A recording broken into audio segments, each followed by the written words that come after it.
大家好，今天给大家分享一个黄豆焖猪蹄的做法。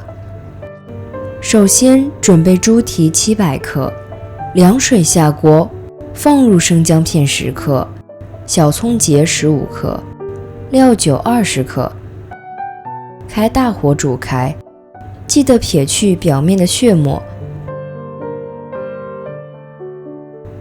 水滚开后，大火再煮3分钟。将猪蹄捞出，放进凉水中洗净血沫，最后捞出控水。锅中倒入豆油40克，油温120摄氏度时倒入猪蹄，用中火炒香，炒至猪蹄的表面微微有点焦黄色。大约翻炒1分钟，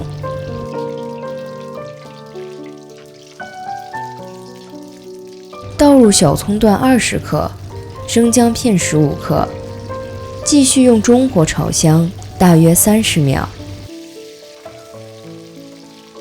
倒入桂皮1克，花椒1克，八角2克，将香料炒香，大约30秒。接着倒入生抽25克，老抽5克，盐5克，黄冰糖20克，黄豆酱30克。把调料翻炒均匀，让每块猪蹄都能均匀的上色，大约翻炒30秒。再倒入提前泡好的黄豆150克。翻炒均匀，大约30秒。最后倒入开水600克。大火烧开后，准备换砂锅。砂锅需要提前预热1分钟左右，再倒入猪蹄，可以增加砂锅的使用寿命。烧开后转小火，盖上锅盖，焖煮60分钟。打开锅盖，猪蹄的颜色和胶质都出来了，真的是非常的香。